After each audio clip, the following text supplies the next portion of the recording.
میرے اہم مکتب ساتھیو، السلام علیکم ورحمۃ اللہ وبرکاتہ۔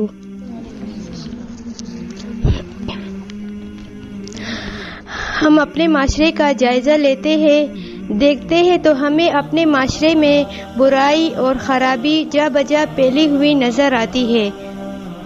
معاشرے کے اندر یہ برائی خرابی کیسے پیدا ہوتی ہے، اس کے اسباب اور وجوہات کیا ہے؟ میں سمجھتی ہوں کہ کسی بھی معاشرے میں خرابی کے اندر ہونے اور برائی کے پھیلنے کی دو بڑی وجوہات ہیں۔ پہلی وجہ یہ ہے کہ ہمارا ایمان کمزور ہو چکا ہے، ہم ایمان کی کمزوری کا شکار ہیں اور ہمارے مقابلے میں شیطانی قوتیں اور طاقتیں پوری قوت اور طاقت سے ہمارے اوپر حملہ آور ہے۔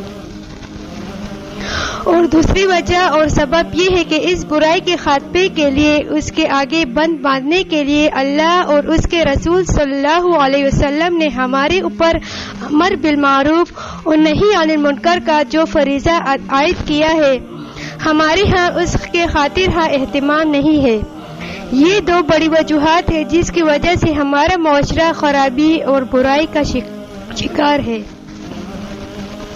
اور ہم قرآن مجید کا مطالعہ کریں تو ہمیں یہ بات معلوم ہوتی ہے کہ اللہ رب العزت نے تمام اقوام کے لیے امر بالمعروف اور نہی عن المنکر کا فریضہ رکھا ہے۔ اس کے بغیر قوموں کی صفائی نہیں ہو سکتی، اس کے بغیر شرط اور کا دروازہ بند نہیں کیا جا سکتا، اس کے بغیر نیکی کی محبت دلوں کے اندر پیدا نہیں کی جا سکتی، اس کے بغیر برائی سے نفرت پیدا نہیں ہو سکتی، اس کے بغیر سنت زندہ نہیں ہو سکتی اور اس کے بغیر بدعات ختم نہیں ہو سکتی۔ الغرض جتنی بیماری ہے ان کے آگے بند باندھنے کے لیے نہی عن المنکر کا انجام فریضہ دینا ہوگا، اور جتنی اچائی ہے اور نیکی ہے انہیں اجاگر کرنے کے لیے امر بالمعروف کا فریضہ ادا کرنا ہوگا۔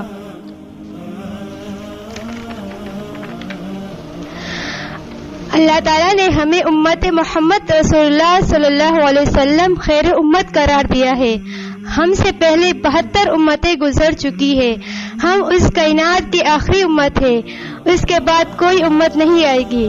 جس طرح ہمارے پیارے محمد صلی اللہ علیہ وسلم کا یہ اعزاز اور خاصہ ہے کہ آپ خاتم النبیین ہیں، آپ کے بعد کوئی نبی نہیں ہے، اسی طرح ہمارا یہ خاصہ امتیاز ہے کہ ہم آخری امم ہے، ہم آخری امت ہے، ہمارے بعد کوئی امت نہیں ہے۔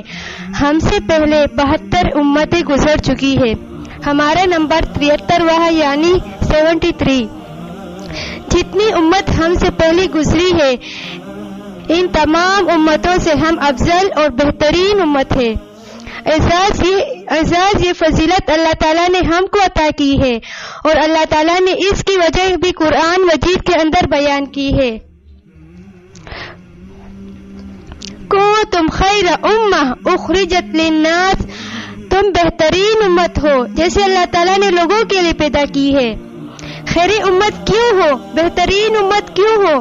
تم پہلے امتوں سے زیادہ خوبصورت نہیں ہو، ان سے زیادہ طاقتور نہیں ہو اور ان سے زیادہ قد آور نہیں ہو، بلکہ اگر پہلی امتوں کو آپ دیکھیں تو اللہ تعالیٰ کا قرآن کہتا ہے وہ ہم سے زیادہ قد آور تھے، ہم سے زیادہ طاقتور تھے۔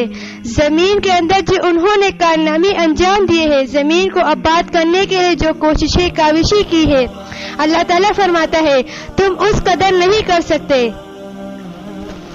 اور ہمارے پاس جو جدید نظام مشینری آ گئی، وسائل آ گئے، ہم ہر کام کے لیے مشین اور ٹیکنالوجی کے محتاج ہیں۔